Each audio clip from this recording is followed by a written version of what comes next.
someplace. It's hanging up here someplace. Still got Oh yeah, there's one. Looks like oh it's right yeah, up there there. it is, way up there. Oh, yeah. That's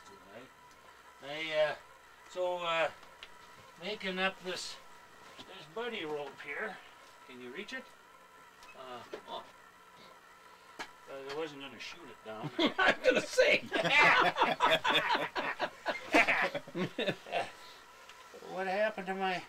No, that's not the buddy rope. The other one's got an owl on the end of it. This is Jake had made that up one time. You see the one up there? A rope with an owl hanging on the end of it? No. Oh.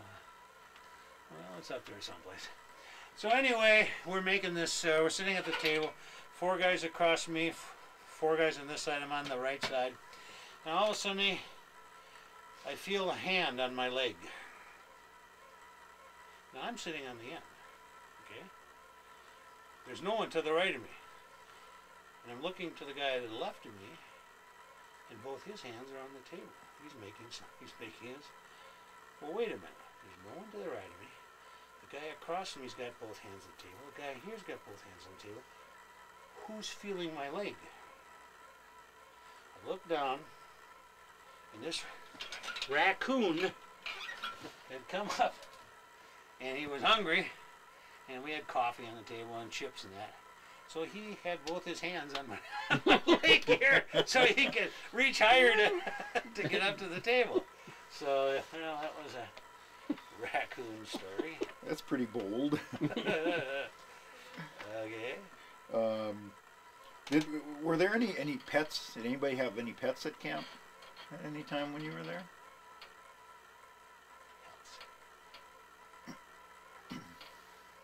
We had caught a skink one time, and that thing was fast. It's a lizard.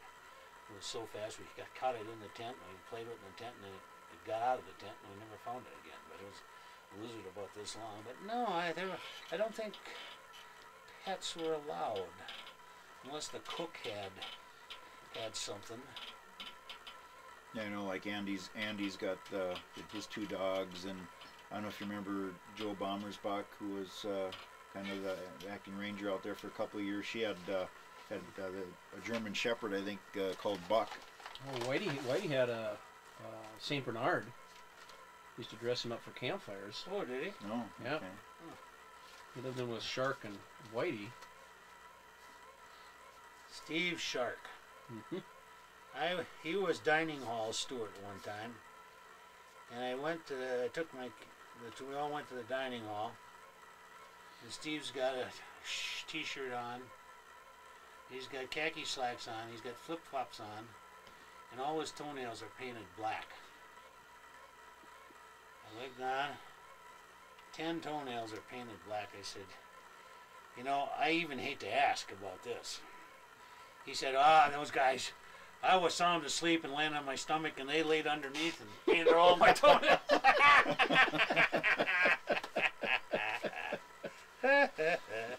Oh, yes, creative. I know you're into cars and stuff, but what kind of vehicles were usually running around camp, like that the staff used and that sort of thing back then? The cheapest. I remember when Norm Georgina, he's gone now, and he was an old bosun's mate from the Navy. He was kind of rough on the edges, but the guy had a heart of gold. And over there behind his place, there was a door from off a 1952 or 53 or 54 Ford or a Chevy, and it had a design of the camp patch right on the door of the 1958 patch. Oh. And I was looking for it over the blanket. It's on the blanket here someplace there too. And yeah, way over on the left side, see the red LaCorde hanging down, the second one from the top, it's a green and blue. Yeah, Mm-hmm. that was a patch that was on the side of the door of the truck. Okay. It was.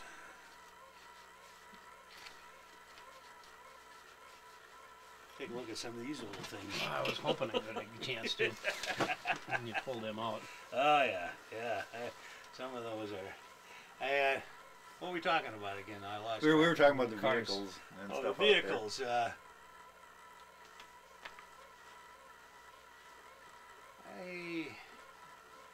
Just old pickups. 53, 54, 55, 58 Fords or Chevy pickups or whatever they had.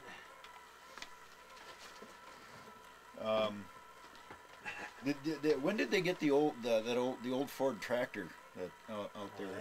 Was that before or after that? It came in 46 or 45. Oh, It came with camp. Oh, it did. Oh, geez, I got bought two it. of them. Vigil on. You ever seen that one? Are you Vigil? Oh yeah. You can keep that. Since I got two of them. That's rare. Yeah. Is there any date on it? 40. 1940. Hurry up with this interview, Ma. I'm coming, Ma. 1940. Jeez. Well, it is 49. Oh. It was approved in 40, copyright 49. So it's. Oh, excuse me. Okay. Gives you some slack here. I'm trying to help you as best I can here. You'll have to That's see funny. it make copies of that or something. Scan it and make some copies What's that? of the book there or the pamphlet. Well, you gotta. That's the secret stuff, you know. That's right. I know. Well, I'm a vigil too. So. Oh, are you Vigil? Yeah. Chad, you Vigil? Oh, well then, we just can't let it out of this room. Right. Yeah. What else were we talking about? Vehicles. Now, I don't remember too much. We were either down on the swimming beach or at the rifle range, or we were hiking and going back and forth. Okay. Well, you know, when you first got into camp, you know, they usually have the check-in and doing health checks and that sort of thing, you know, like they do now. What was it like back then?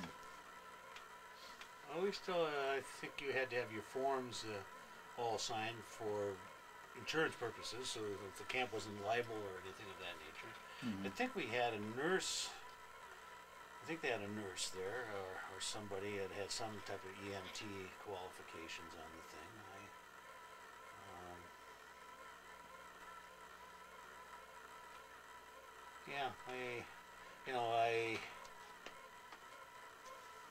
I cut my hand with a saw.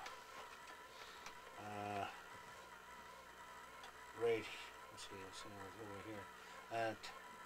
On Vigil, doing my Vigil, they took me into Park Rapids to get it sewn up in the tetanus shot, but because they didn't have any, they just had the band-aids and the cure comb and just the basic stuff. A little different than now. They've got a little more stuff in the health lodge than they used to, I suppose. What's that one? Warpy, Hooper. And Don Clemens. Oh, okay. Jack Levy. This was in Chicago when we went Okay. to 75. We went to Oxford, Miami, Ohio, Oxford Okay. for that Order of the Arrow deal. Okay. I thought I knew most of that. Yeah. Who was that guy right here? This one that was Scott Hooper. super. Yeah, I couldn't remember. He's the name. a DL boy, I believe, and Warpy's an ADA guy. Yeah, because Scott Hooper would have been like one of the first when we were doing the switch over of the lodges. Yeah, see, I was in charge of that, and Pete Paulson, he's gone now. He was the chief scout exec. He was a Region 2 guy, and he came back in his later years. And he had me. I had to be in charge of doing the volunteerism to merge the 4 lodges in '73, and then it was very difficult because none of the volunteers wanted to merge, and so then they called them the Minneduta tribe, the Chanawapi tribe, the Chatoka tribe, and the Thunderbird tribe for a couple of years, and then National just said, no, you can't. You have to be 27 Paheen at that time. It was a mandatory. I said, guys, we can sit here all day and argue about this, but it's a mandatory deal, and we're not. It's not going to happen. So, yeah. Were there any service projects that the troops did out there while they were there at camp? Well, it was all on your own. It wasn't organized. I remember one group did a pioneer project and lashed a walkover bridge so the boats could go underneath between You know where the osprey nest is Mm-hmm. at? Yeah, between right Yeah. up buck there. And they had made a beautiful Mhm. bridge that went up. You could walk across and went down, and a fishing boat could go underneath it. It was nicely done. When was that? Oh, it was up there. Jeez. Was it there in the late 70s? Oh, it was there early to mid 70s. Yeah, That was early what to I'm mid- thinking. Yeah, early to mid 70s, I think it was. Yeah, that was neat. Yeah, that was a nice project. We need to have a picture of that. That was, I don't know who did it, but whoever did that project as a troop did a beautiful job. You could have 10 guys standing on top of that, and it was all made out of. They cut the material, they cleaned the material, they lashed it, and it. Yeah, it was a. Don't see too many projects like that anymore. No. See, I remember. Yeah, geez, I remember where that bridge was, and then if you kept going around the path, around the lake, all of a sudden there was an old shack over there, and as you probably another half a mile or 3/4 of a mile around the lake there, and God, we were over there. There was 4 or 5 of us scouts. That was probably in the middle 50s, I suppose. And the screen porch, this old screen was falling apart and dilapidated and hadn't been slept in for years and years, and they had metal beds, and they were stacked up, and old cotton mattresses were stacked, and the mice had eaten into them. So we were going to go in there, and we got into the screen porch, and we got just to the door, and then all of a sudden there was a wasp hive nest or something that we disturbed. And they came out. I got bit 3 times as I was running to the water. So, but that was an old building, and I think that the scouts were trying to buy that property at one time. Yeah, they were. Yeah. Didn't they used to call it the Johnson cabin? Was it? Yeah, I was in that. Because there was old stuff in there. You could see old kerosene lanterns in there, and there was a lot of old antique stuff in there. I think there was a scouter that bought the property and built another cabin, either built another cabin or restored that one.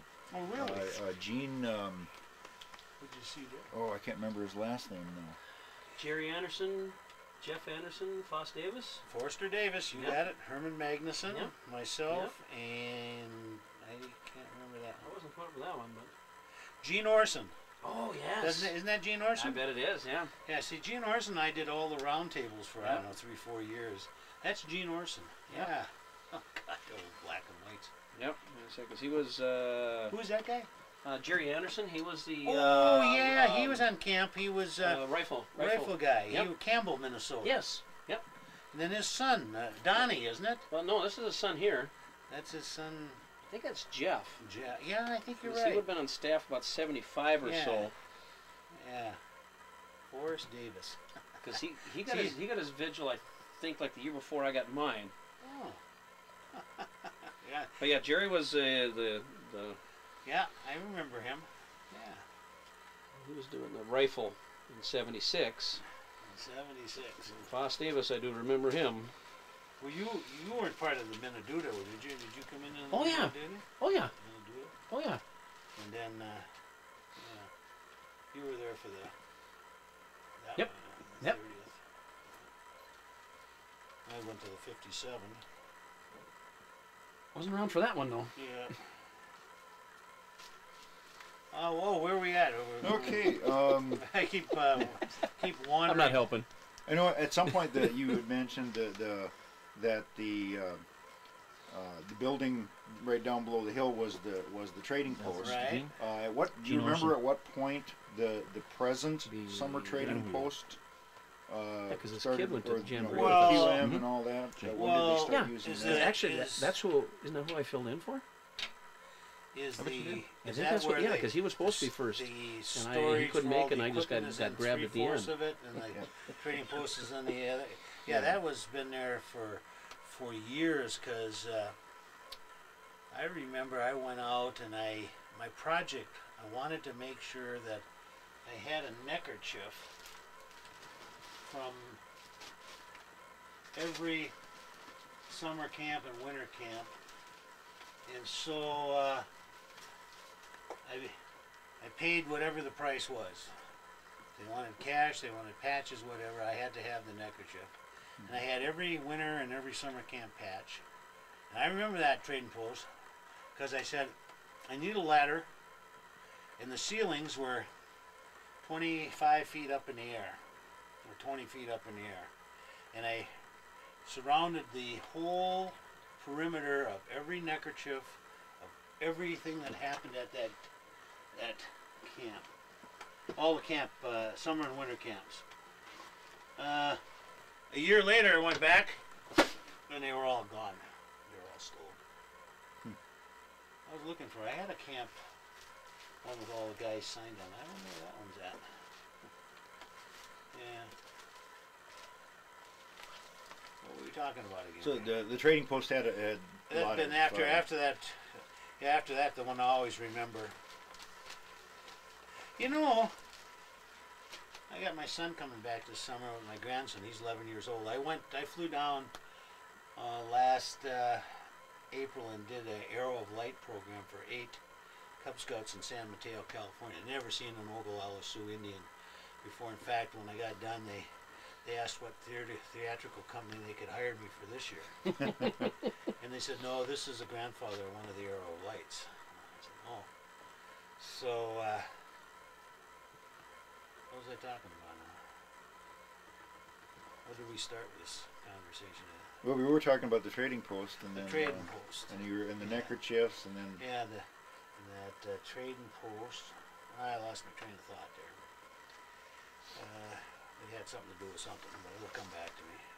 was there a family camp out there at all? Yeah, there was. When you came into the main road of camp and you hit the black building, if you took the road to the left, you went all the way down.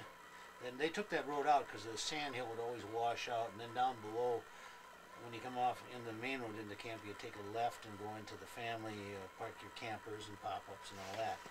Then the other area, the road going down would always wash out, so they eventually planted trees and close that road out. In fact, you can see it on the map there. That's a picture of the complete circle of that road up there on the top there.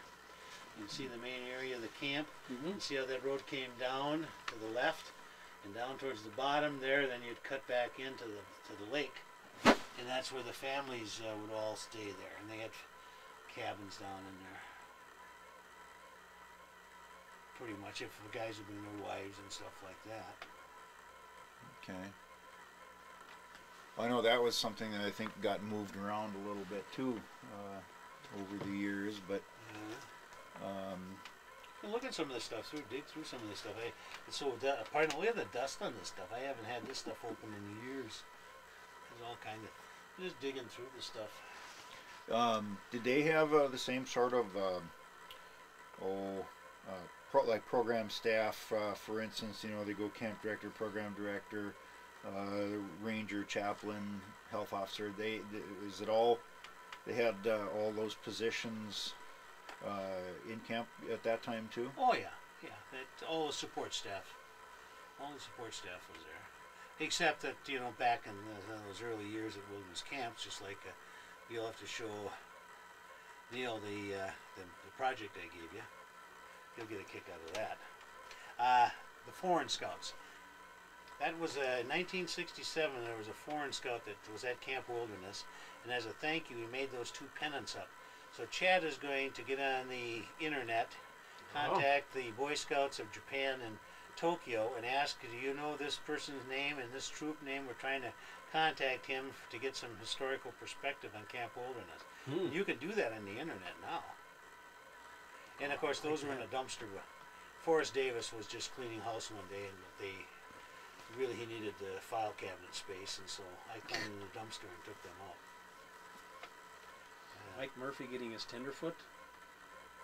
Mike Murphy? Is that Red Murphy or Black Murphy or who? Are you some of that? February 1960. Ooh, wow. How many how many different staff do you remember? Like as opposed to right now, like they usually have what 60 to 80 staff members out there. You remember about possibly how many might have been out there at that time? Well, I think back then they made it. I think it's my guess that they had the regular staff, and then each guy on staff had to be in charge of a merit badge or 2 or 3 merit badges, and the programs were set up for the merit badges, and then we had to set times and days for the scouts to go to those staffers. One would be nature, one would be pioneering, one would be cooking, one would be the waterfront, and the staffers did the merit badges, and that was basically the program. Okay. Did you pick out the things you wanted to do? Oh yeah, we were given choices of what was available. Yeah. Okay. Were most of the staff like were they adult or were they youth staff members, or younger people like they are now? Well, most of them were, if I remember, were high school or college, early college, freshmen, sophomores maybe. Were there any staff members that had their families out there? Oh sure. Well, my uncle, he was a professional scout. He had his, my aunt and her little kids were out there. I stayed with them in 53. Oh, okay. So yeah. See, at that time, the professional scouters, the district scouters, had to each take a week. So they came in and they had to be on part of that staff. Oh, okay. So Who was your uncle again? Harlan Whizzer White. He played basketball for the University of Minnesota. And he played also with, Bud Grant would know who my uncle was, the ex-coach of the Vikings. Bud Grant would know Harlan Whizzer White. And also Frank Lansing, who played in that team that Bud Grant would know. Yeah. Cool. Do you have any idea how, or if you can remember that? I mean, it's there again. We're looking at a number, but about how many campers they might have had out there during a given week? Oh, geez, that would be pretty hard. That was back then. We didn't have the competition in scouting that everybody has today. Whether it's hockey, band, ballet, we were the main activity. So we had the best program, and so usually everybody went to camp. We all supported the camp, and every troop went to the camp. And if a kid couldn't afford it, we made sure that